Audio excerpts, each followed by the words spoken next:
ব্যবসা বাণিজ্যের বিশ্লেষণ নিয়ে ডিবিসি নিউজের নিয়মিত আয়োজন তালিখাতায় স্বাগত জানাচ্ছি আমি সোনিয়া আফরিন ঈশিতা। রাঙ্গামাটি, খাগড়াছড়ি ও বান্দরবান এই ৩ পার্বত্য জেলায় আজ থেকে ৩১ অক্টোবর পর্যন্ত ২৪ দিন পর্যটকদের উপর ভ্রমণ নিষেধাজ্ঞা জারি করা হয়েছে। ৩ জেলায় এই মুহূর্তে পরিস্থিতি শান্ত হলেও স্বাভাবিক হয়নি। পর্যটকদের নিরাপত্তার কথা ভেবেই দেয়া হয়েছে ভ্রমণ নিষেধাজ্ঞা। এই নিষেধাজ্ঞা পর্যটন খাতের উপরে কেমন প্রভাব ফেলবে, এসব নিয়েই আমাদের আজকের আলোচনার বিষয়। অশান্ত পার্বত্য অঞ্চল পর্যটনের কি হবে, আলোচনা করতে অনলাইনে যুক্ত হয়েছেন বাংলাদেশ মনিটরের সম্পাদক কাজী ওয়াহিদুল আলম এবং বাংলাদেশ চ্যাপ্টারের প্যাসিফিক এশিয়া ট্রাভেল অ্যাসোসিয়েশনের চেয়ারম্যান শাহিদ হামিদ FIH। আপনাদের দুজনকেই স্বাগত জানাচ্ছি আমাদের আজকের তালিখাতায়। আমি একদমই শুরু করতে চাই শাহিদ হামিদ আপনাকে দিয়ে। আপনি জানেন যে ২৪ দিনের একটা নিষেধাজ্ঞা দেওয়া হয়েছে, যেটা আজকে থেকে শুরু হয়েছে এবং ৩১ অক্টোবর পর্যন্ত এই নিষেধাজ্ঞা থাকবে ৩ পার্বত্য জেলায়। এই নিষেধাজ্ঞার প্রভাব আসলে পর্যটন খাতে কেমন ফেলবে, কি মনে করছেন আপনি? বিস্তারিত জানতে চাইব। ধন্যবাদ। আপনি জানেন যে ইন্ডিজিনিয়াস পিপল, তাদের lifestyle, culture, nature is perhaps the best tourism product in Bangladesh. তো ২৪ দিনের যে একটা নিষেধাজ্ঞা সঙ্গত কারণেই ইম্পোজ করা হয়েছে এবং সেটা লং টার্ম বলে কিছু মনে হয় না আমার কাছে। কারণ এই প্রাকৃতিক সৌন্দর্য উপভোগ করার জন্য সিজনের সময় অনেক পর্যটন ওখানে যায় এবং আমাদের একটা কথা মনে রাখতে হবে যে পর্যটন থেকে যে রেভিনিউ অথবা যে উপকার ওদের হয় ইন্ডিজিনিয়াস পিপলের, that's the only tool to change their economic independence. আর আমার ব্যক্তিগতভাবে মনে হয় যদি sustainable control tourism in discussion with those people, তারা সাধারণত সবই খুব অমায়িক, ভদ্র, মার্জিত এবং অতিথিপরায়ণ। তো ওদের সাথে যদি একটা টাস্ক ফোর্স গঠন করে পরবর্তীতে ট্যুরিজমটাকে এগিয়ে নেওয়া যায়, তাহলে আমার মনে হয় সবার পক্ষেই, বিশেষ করে পর্যটন এবং ইন্ডিজিনিয়াস পিপলের জন্য খুবই ভালো। জি, ধন্যবাদ শাহিদ হামিদ। আমি কাজী ওয়াহিদুল আলম আপনার কাছে জানতে চাইবো যে এই যে ভ্রমণে নিষেধাজ্ঞা দেয়া হলো এবং প্রশাসন আসলে এই নিষেধাজ্ঞার মাধ্যমে ৩ পার্বত্য জেলার পরিস্থিতি যে আসলে স্বাভাবিক নেই, সেটাই কিন্তু আসলে প্রমাণ হচ্ছে। প্রশাসন এবং আইন শৃঙ্খলা বাহিনী নিরাপত্তা দিতে কেন ব্যর্থ হচ্ছে, কি মনে করছেন আপনি? বিস্তারিত। ধন্যবাদ। আসলে এখানে তো অনেক ব্যাপার আছে, অর্থনৈতিক ব্যাপারটা আছে। আমাদের পর্যটন অর্থনীতি যে জিনিসটা আমরা সবসময় বলে আসছি, আমাদের দেশের পর্যটন অর্থনীতি সেরকম চাঙ্গা না। অন্যান্য আমাদের পার্শ্ববর্তী দেশের তুলনায় আমরা এখনো অনেক পিছিয়ে আছি। আমাদের দেশে আন্তর্জাতিক অ্যারাইভাল কিন্তু অন্যান্য অনেক দেশের তুলনায় কম, আমাদের পার্শ্ববর্তী দেশগুলো থেকে আরো কম আমরা। এবং এই মৌসুমটা বিশেষ করে অক্টোবর, নভেম্বর, ডিসেম্বর, এই ৩-৪ মাস হলো আমাদের পর্যটন মৌসুম হিসাবে আমরা ধরে নিয়ে থাকি আর কি। এই মৌসুমেই কিন্তু আমাদের বিশ্বের বিভিন্ন দেশ থেকে যারা বাংলাদেশে ভ্রমণে আসেন, তারা এই সময়টাতে এসে থাকেন।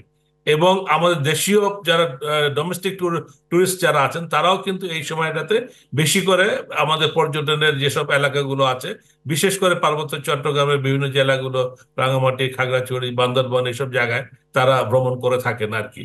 তো কাজে এই সময় যখন এই অক্টোবর মাসে ১ মাসের জন্য, প্রায় ১ মাসের জন্য এই নিষেধাজ্ঞা দেওয়া হলে, এটা পর্যটন শিল্পের উপরে নানা আমি বিরূপ প্রতিক্রিয়া হবে, এটা বলাই বাহুল্য। এবং এটা শুধু আমরা জানি যে এই পার্বত্য এলাকাতে ওখানে অনেকগুলো পর্যটনের উপরে নির্ভরশীল অনেক জাতি গোষ্ঠী রয়েছে। তো সেখানকার মানব সম্পদ যারা আছে তারা তো আছে, প্লাস ওখানে ব্যবসায়িক প্রতিষ্ঠান যারা যেগুলো আছে, হোটেল, মোটেল, রিসোর্টস বা বোটিং বা ট্রান্সপোর্টেশন, বিভিন্নভাবে কিন্তু মানুষ এই পর্যটন শিল্পের সাথে জড়িত এবং এই পর্যটন অর্থনীতির উপরে তাদের নির্ভরশীল। কাজেই তাদের জন্য এটা বড় ধরনের একটা ধাক্কা হবে। এবং আমরা তো যারা পর্যটক আছে তারা তো যেতে পারছে না, উপরন্তু তাদেরকে অর্থনৈতিকভাবে পঙ্গু করে দেওয়া হবে। তো এই ক্ষেত্রে আমরা যেটা মনে করি যে হ্যাঁ, সঙ্গত কারণেই হয়তো এটাকে করা হয়েছে, এই নিষেধাজ্ঞাটা দেওয়া হয়েছে।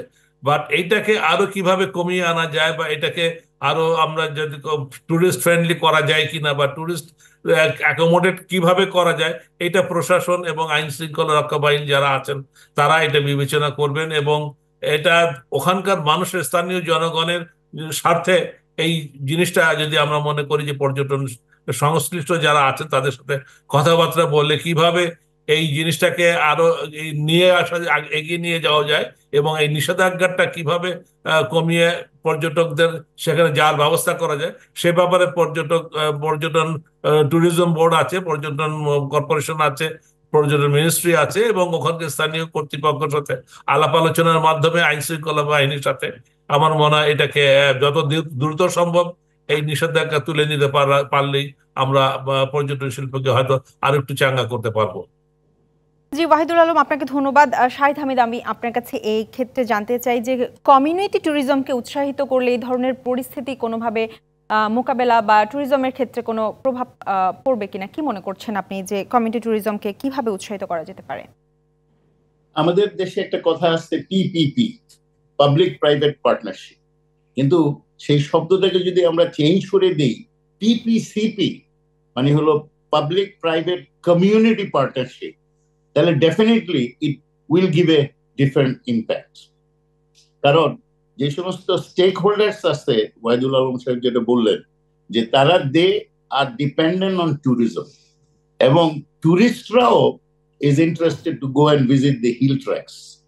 তো সেই কথা চিন্তা করলে আমরা যদি কমিউনিটিকে সংযুক্ত করি এবং সেই লোকাল কমিউনিটিদের সাথে একটা বোঝাপড়া করে তাদেরও যেন কোনো ক্ষতি না হয়, আবার পর্যটনের জন্য তাদের ইকোনমিক ইন্ডিপেন্ডেন্সটা নিয়ে আসা যায়, এটার একটা পরিকল্পনা যদি সরকার করে ওই লোকাল কমিউনিটির সাথে মিশে, দ্যাট ইজ ভেরি ইম্পর্টেন্ট। কারণ আসলে আমরা দুই দিক থেকেই উপকৃত হই।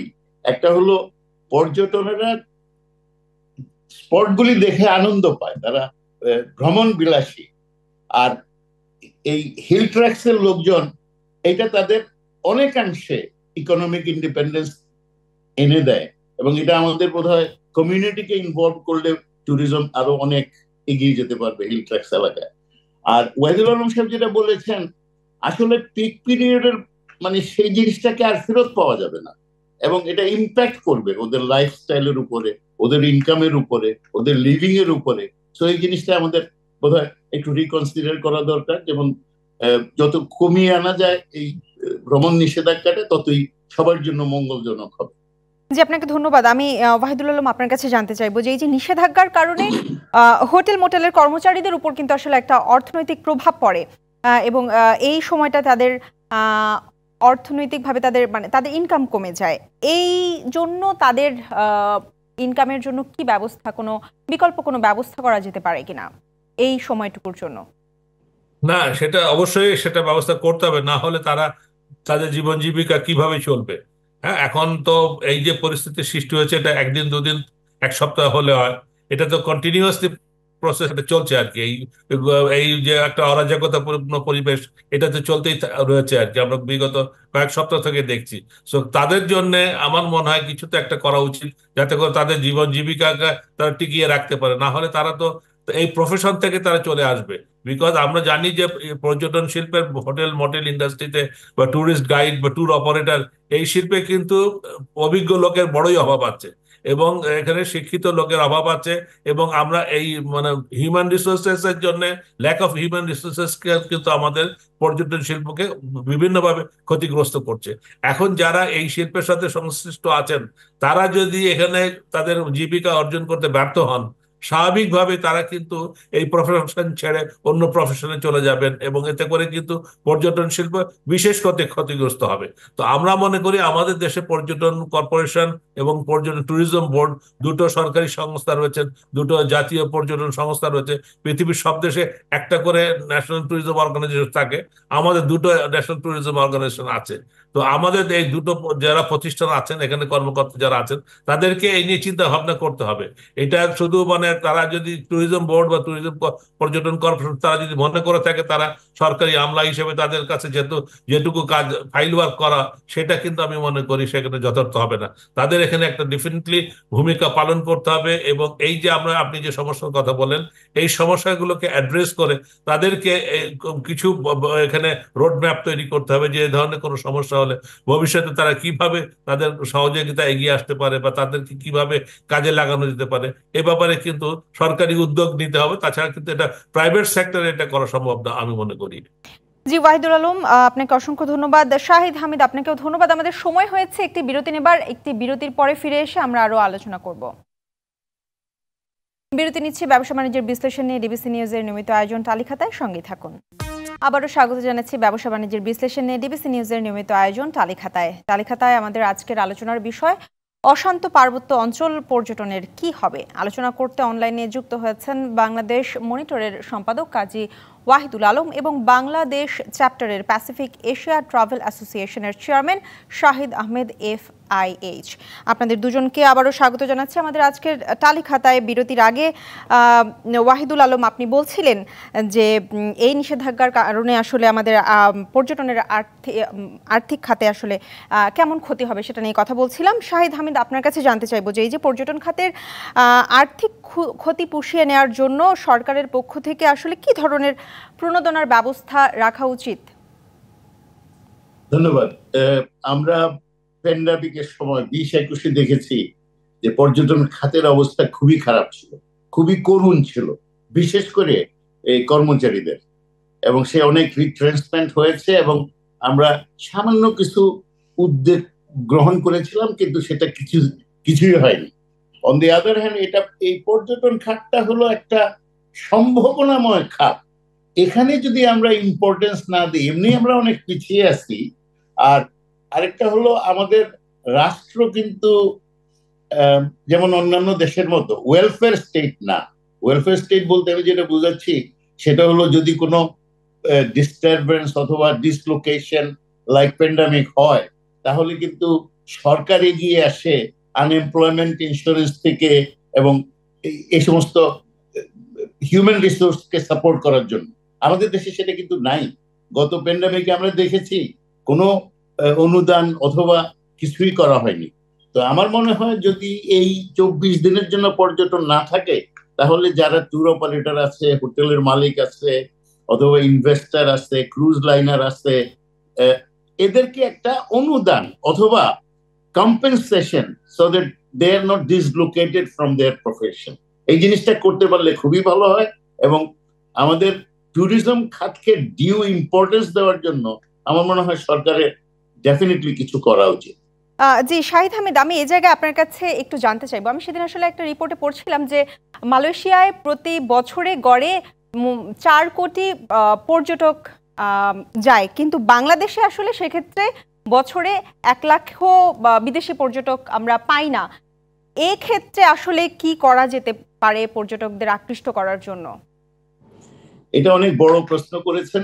এই পর্যটকদেরকে আকৃষ্ট করার জন্য অনেক কিছুই করা দরকার, এবং সেটা ইমেজ বিল্ডিং এর জন্য আমরা তো we can not sell a particular product. আমরা এই বান্দরবন, রাঙ্গামাটি, খাগড়াছড়ি এটা সেল করতে পারবো, এটা বাংলাদেশে আছে। তার মানে প্রথম আমাদেরকে বাংলাদেশকে সেল করতে হবে, এবং সেটা বিশাল বড় কাজ। এবং সেটা আমাদের বিটিবি আছে, পর্যটন কর্পোরেশন আছে, মন্ত্রণালয় আছে, তারা বসে দেশের বেসরকারি সরকারি খাত মিলে আমাদের কিছু করতে হবে। এবং ইট ইজ পসিবল, এটা না যে ইম্পসিবল। যেমন এই ইন্দোনেশিয়া, মালয়েশিয়া, ফিলিপিন্স, হংকং, ব্যাংককের যে আজকে যে পরিস্থিতিতে আসছে, সেটা কিন্তু অনেক দিনের প্রচেষ্টার ফলশ্রুতি হিসাবে, হঠাৎ করেই কিছু করা যাবে না। এই বিষয়ে আমি আসলে একটু কাজী ওয়াহিদুল আলমের কাছেও জানতে চাইবো যে এই যে পর্যটন খাতের উন্নয়ন আর বিকাশের জন্য সরকারিভাবে কোন ধরনের উদ্যোগ বা কি উদ্যোগ নেওয়া যেতে পারে বলে আপনি মনে করছেন? আসলে উদ্যোগটা নিতে হবে সরকারকেই। আমরা প্রাইভেট সেক্টর কিন্তু বাংলাদেশে পর্যটন শিল্পে যা কিছু উন্নয়ন আজ পর্যন্ত হয়েছে, এটা কিন্তু প্রাইভেট সেক্টরেই হয়েছে। প্রাইভেট ট্যুর অপারেটররা বা আমাদের প্রাইভেট এয়ারলাইন্স বা প্রাইভেট যারা ট্রাভেল এজেন্সি আছে বা হোটেলগুলো আছে, তারা কিন্তু তাদের ব্যক্তিগত উদ্যোগেই কিন্তু আমাদের পর্যটন শিল্প এতদূর এগিয়েছে যতটুকু এগিয়েছে। এখানে সরকারি সাহায্য সহযোগিতা আমি বলবো একমাত্র পলিসি সাপোর্ট কিছু ছাড়া আর কোনো ধরনের সাহায্য সহযোগিতা আমরা সরকারের কাছ থেকে পেয়েছি বলে আমরা মনে হয় না।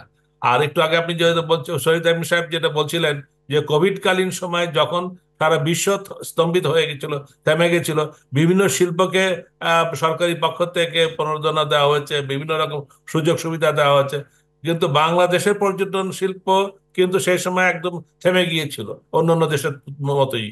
সেখানে কিন্তু বাংলাদেশের পর্যটন শিল্প সংশ্লিষ্ট কোনো প্রতিষ্ঠানই কিন্তু 1 টাকারও কোনো প্রণোদনা কেউ পায়নি, বা কোনো ধরনের ট্যাক্স রিবেটও পায়নি। কোনো সুযোগ প্রণোদনা তো বাইরে থাক, কোনো ট্যাক্স রিবেটও পায়নি সেই সময়ের জন্য। কিন্তু প্রত্যেকে ট্যাক্স, তাদের ট্যাক্স যেটা ছিল বা ব্যাংক ইন্টারেস্ট যা ছিল সেটা সম্পূর্ণভাবে তাদেরকে দিতে হয়েছে।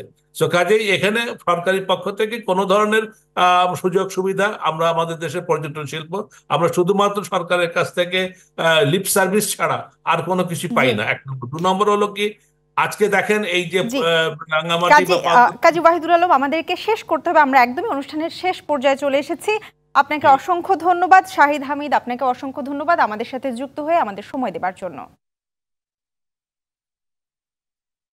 ব্যবসা বাণিজ্যের বিশ্লেষণ নিয়ে ডিবিসি নিউজের নিয়মিত আয়োজন টালিখাতায় আজ এ পর্যন্তই। সঙ্গে থাকুন।